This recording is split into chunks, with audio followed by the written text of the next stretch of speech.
Welcome to Israel Now News. I'm Yochanan El Rome. And I'm Erin Viner.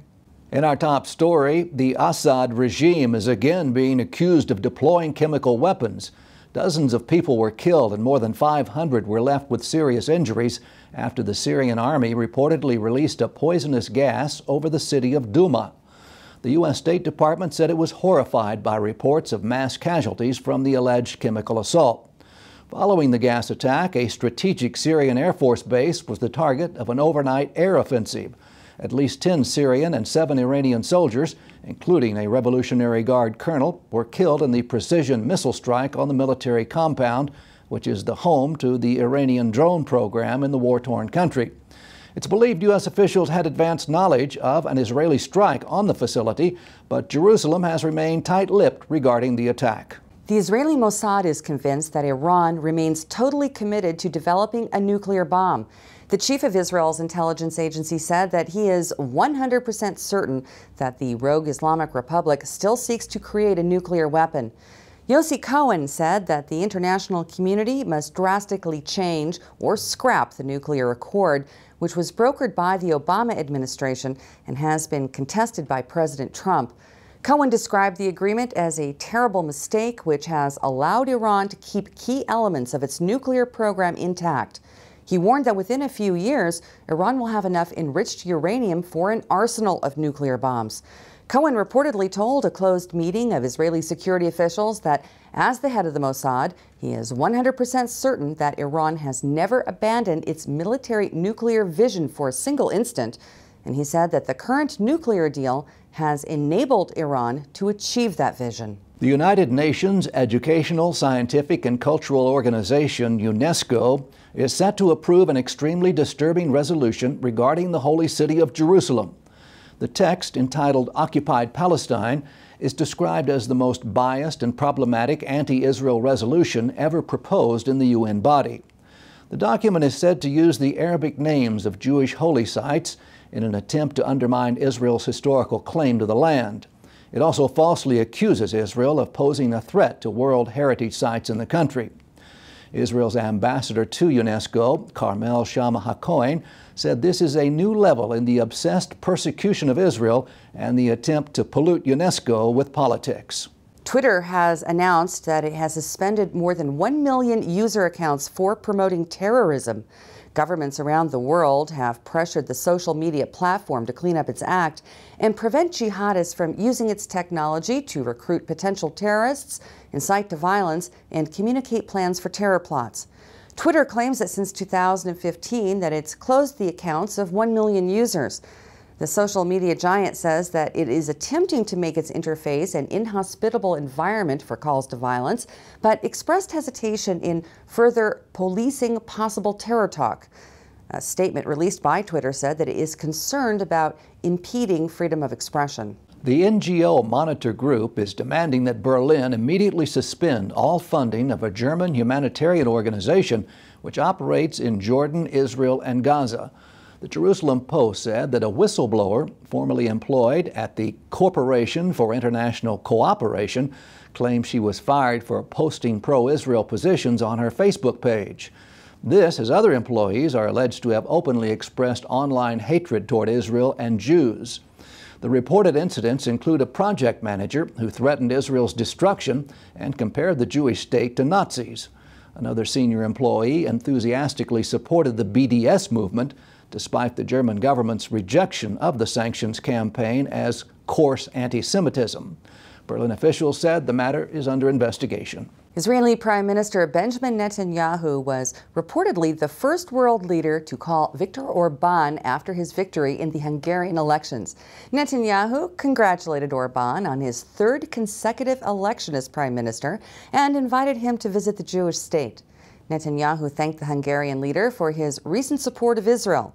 Hungary was one of just 35 nations to abstain from the United Nations' recent condemnation of President Trump's recognition of Jerusalem as Israel's capital.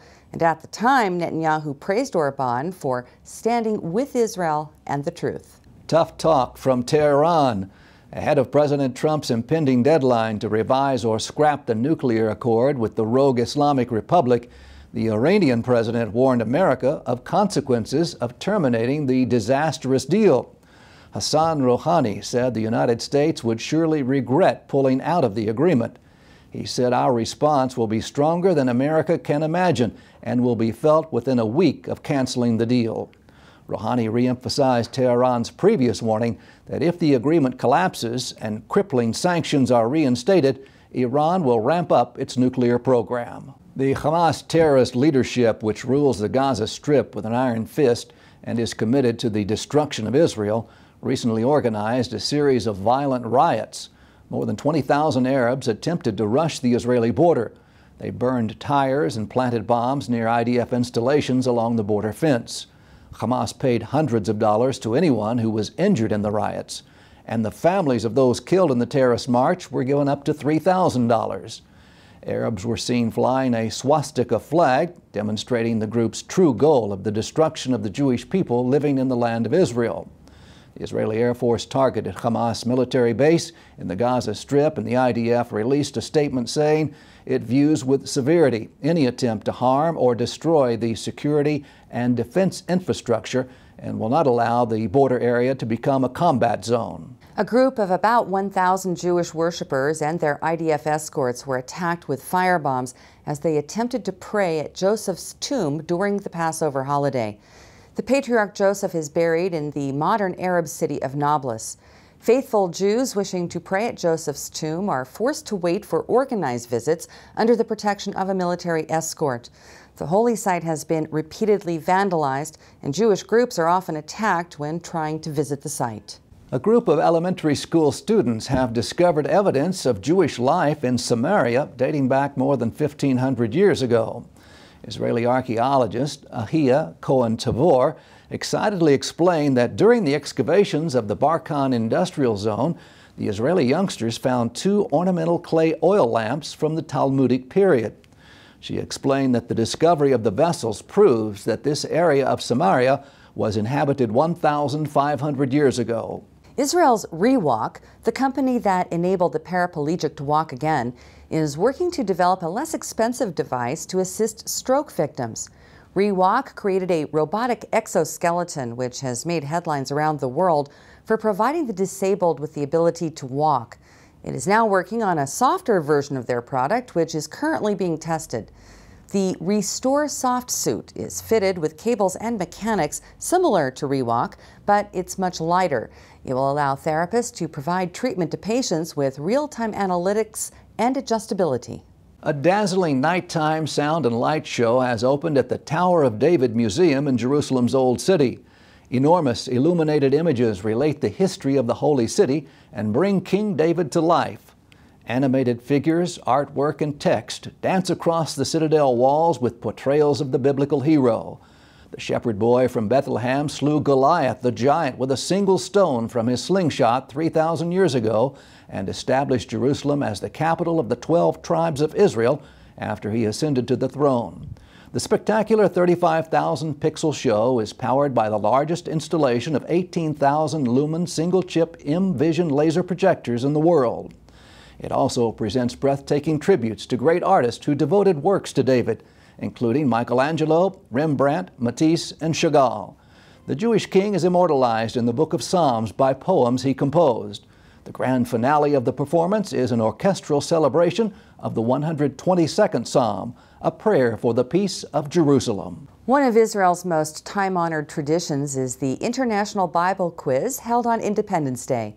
Every year, dozens of contestants come from all over the world to Jerusalem for Bible camp to prepare and qualify for the competition. The quiz is broadcast on Israeli state television and is often attended by the Prime Minister. Contestants range in age from 14 to 18 and are prepared to answer a range of questions about the Bible. Sirens sounded and all activity ceased for 2 minutes last Thursday morning as the State of Israel observed Holocaust Remembrance Day. For the duration of the siren, the nation stopped and paid solemn tribute to 6 million Jewish lives lost. The main memorial service was held at Yad Vashem, Israel's Holocaust Museum, where survivors lit torches in memory of 6 million Jews murdered by Germany and its collaborators during the Second World War. Sirens will sound throughout Israel again on Tuesday night as the country collectively mourns its fallen soldiers and victims of terror attacks. Yom HaZikaron is the day that Israel sets aside to honor the memories of soldiers killed in action and citizens murdered in terrorist attacks.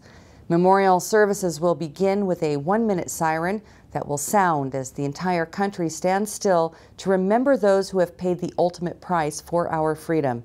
Memorial services will be held across the country, and the entire state of Israel will observe the National Day of Mourning. After marking the pain that our nation has endured, the state of Israel will go from sadness to joy. As the sun sets on Yom HaZikaron this Wednesday night, Israelis will begin celebrating 70 years of an independent Jewish state. 2,000 years of exile ended when the Jewish people were restored to their homeland on the 5th day of the Hebrew month of Iyar, which coincided with May 14, 1948 on the civil calendar. The prophet Ezekiel said, "I will take you out of the nations. I will gather you from all the countries and bring you back to your land." The state of Israel is a modern miracle and a fulfillment of biblical prophecy. Children once again play in the streets of Jerusalem as Zechariah prophesied. And just as Isaiah promised, God has made the barren deserts of Israel bloom. We here at Israel Now News would like to wish all of our viewers a happy Israel Independence Day. Yom Ha'atzmaut Sameach.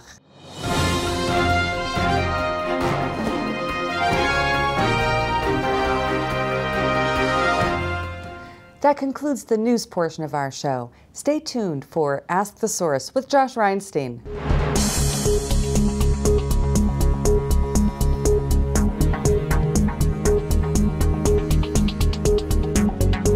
Hello and welcome to Ask the Source. I'm your host Josh Reinstein, and we're here on a beautiful sunny day in Jerusalem on our rooftop studio. My guest today is Avi Samuels. He's the chairman of Shalva. Avi, thanks for being on the show. Thank you, Josh. Wonderful being here. Avi, tell our viewers a little bit about what is Shalva. Shalva is Israel's association for care and inclusion for people with disabilities. Started as a family history. My parents founded Shalva as a result of our family's experience with my older brother Yossi, who was born healthy, injured when he was a year old here in Israel in 1977 by a faulty DPT vaccine, and became blind and deaf with severe disabilities. And living with Yossi taught my family what it is to raise a kid with a disability. My parents wanted to help others with what they didn't have raising Yossi. What started as a small organization in 1990, 28 years ago, is now the largest and most advanced center in Israel for care and support for people with disabilities and their families. Avi, tell us a little about what are you doing today with Shalva? What are some of the activities you do with the children, the youth that have these disabilities? All Shalva programs are designed to help the kid develop from birth through childhood to adulthood, and at the same time give the family the support system they need, that shoulder to lean on, so that they could have a life and just live a normal and healthy life.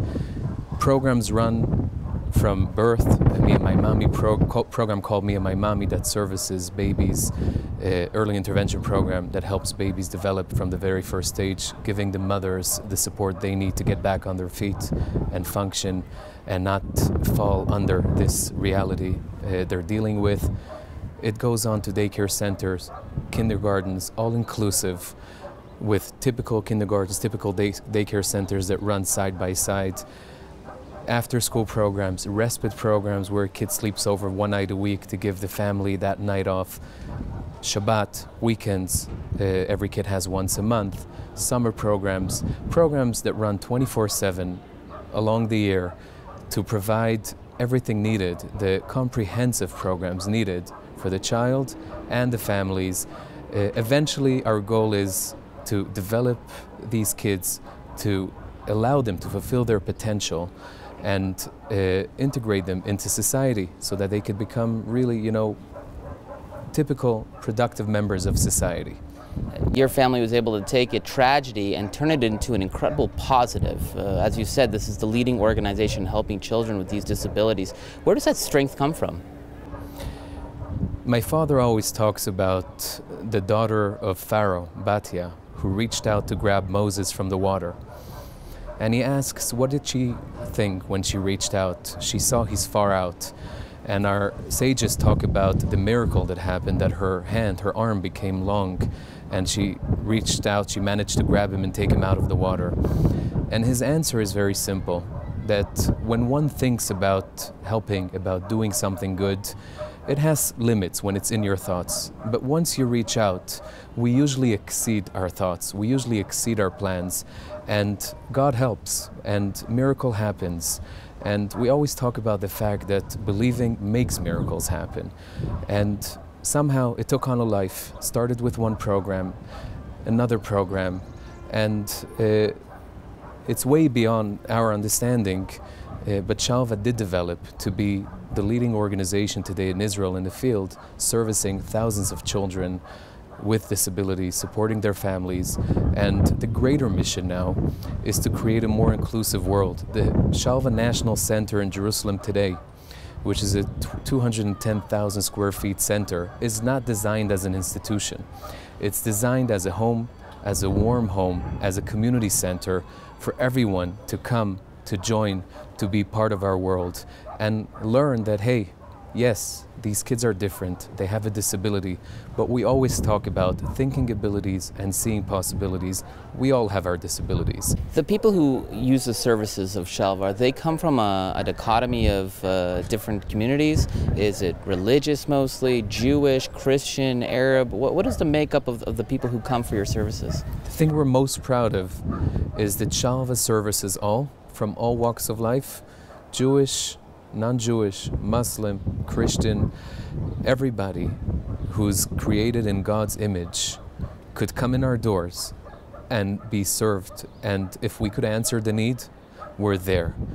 Another very important thing at Shalva is that we don't charge.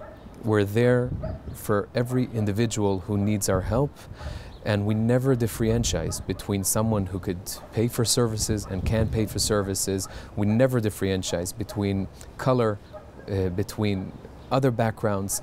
It's talking about inclusion.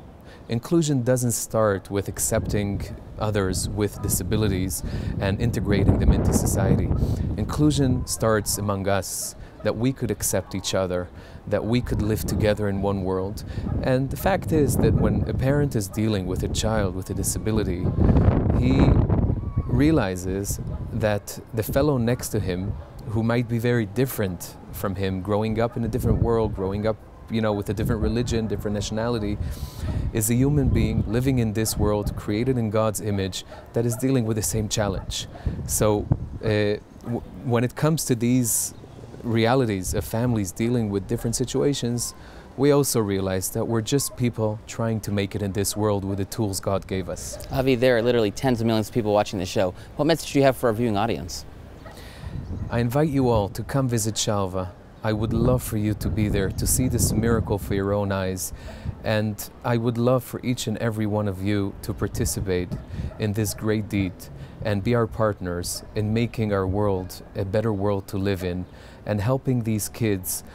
Our sages talk about Kol hamatzil nefesh achat kilu itzil olam maleh.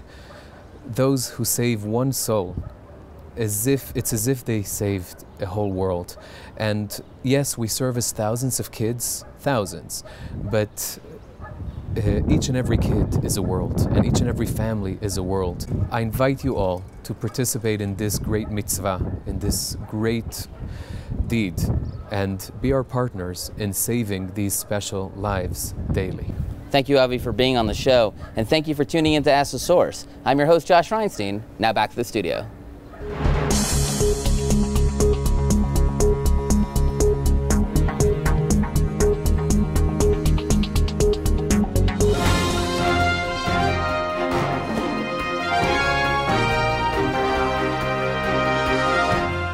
Up next, the return to Zion with Karen Hayesod.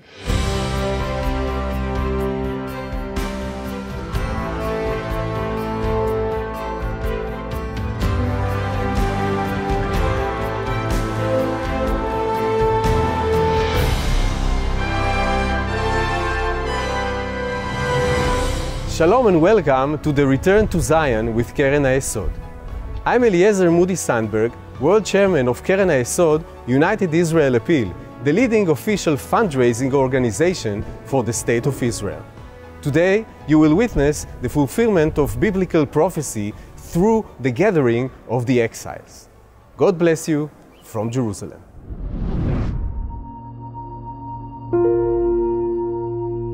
Despite enduring thousands of years of danger and persecution, the Jewish people never lost the heartfelt dream of returning home to the eternal city of Jerusalem, to the land of Abraham, Isaac, and Jacob, to King David's capital. Scattered across the four corners of the earth, Jerusalem continued to beat relentlessly in the heart of every Jew. Through the darkest of days, the dream remained to see Jeremiah's prophecy come to life. There is hope for your future. Your children will return to their borders.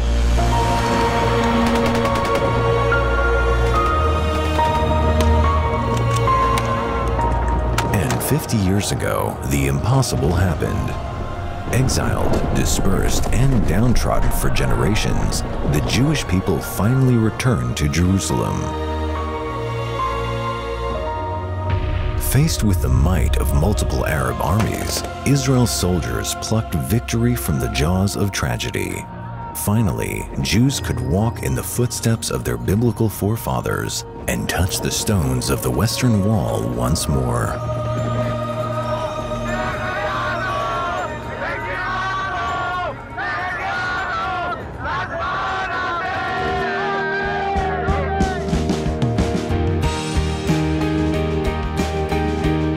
In the 5 decades since then, Jerusalem has become a city transformed. From the rubble of war, a modern, high-tech metropolis has been built. A political capital and a cultural capital has blossomed. New neighborhoods continue to be built, while cutting-edge medical centers, universities, and research hubs lead the world. And all the time, a heavenly tranquility can be felt as the faithful of 3 religions worship, live, and play in freedom.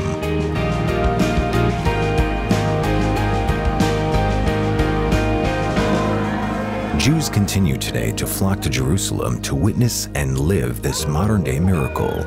They arrive from the 4 corners of the earth to experience a Jerusalem which their ancestors could not possibly have imagined. Soon, the Jews of Israel will outnumber those living in the rest of the world for the first time in 2 millennia. With the help of Keren HaYesod supporters, they are making new lives in the land of Israel. The Jewish people are truly coming home. They are part of a thriving, dynamic city. A city which stands at the crossroads of the past and the future, the ancient and the modern, where thousands of years of history blend seamlessly with the promise of a better, brighter tomorrow. Thus says the Lord God, Behold, I will lift up my hand to the nations and set up my standard to the peoples, and they will bring your sons in their bosom, and your daughters will be carried on their shoulders. We've been praying to return home, to be back in the promised land. And we are here in Israel with the new Olim, with the new immigrants who arrived to Israel. This is the moment of the fulfillment of the biblical prophecies. It is happening as we speak around me. God bless Israel. God bless you. Thank you very much for your kind support, bringing the Jewish people back home and fulfilling the biblical prophecies. To this day, Keren HaYesod is helping Jews around the world come home with the help of Jews and non-Jews alike. But the mission is not yet complete. Jerusalem continues to develop, to strive for greater prosperity. Ethiopian Jews continue to arrive, facing the difficult challenge of absorption. The possibilities for this special city, with this special community at its heart, are endless. And together, we can write the next chapter in a history like no other. This is your last chance to donate before the end of the year and receive your holiday blessing from Jerusalem. Come join Keren HaYesod in fulfilling biblical prophecy. Let's bless Israel together. To donate and get information, call us at 1-800-505-1665 or visit our website at www.khisrael.org.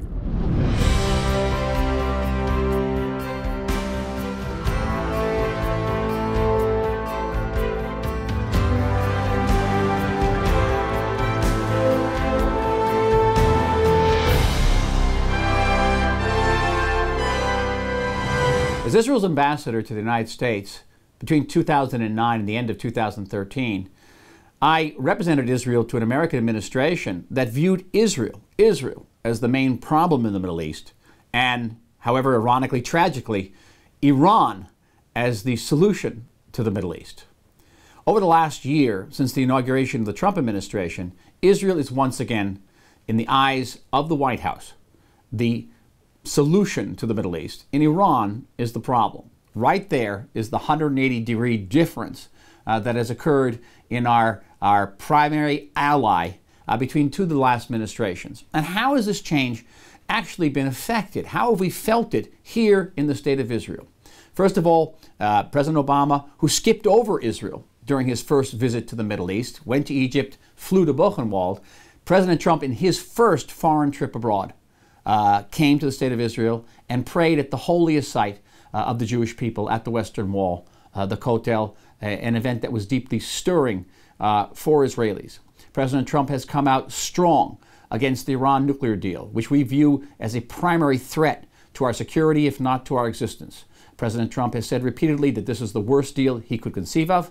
He has given Congress an ultimatum to either fix it or nix it. He has given Europe an ultimatum to fix it or nix it. All of these steps are warmly welcomed by the state and by the people of Israel. He has recognized Jerusalem, finally, after 70 years of waiting, recognized Jerusalem as Israel's indivisible and eternal capital. And he has stood by Israel repeatedly in the United Nations in attempts to delegitimize us, pulled the United States out of UNESCO, which denied the connection between the Jewish people and the city of Jerusalem, and has repeatedly stood up for efforts to try to boycott and sanction us. On the peace process, and especially, the president has finally said to the Palestinians, if you leave the table, you will pay a price. And if you turn away from the United States, you will pay an even higher price.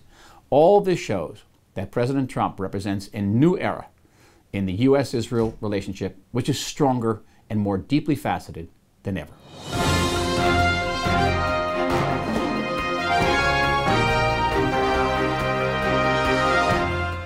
That's all for this edition of Israel Now News. I'm Yochanan El-Rom. And I'm Erin Viner, reporting from our studio in Jerusalem. Please join us again next week for all of your Israel updates.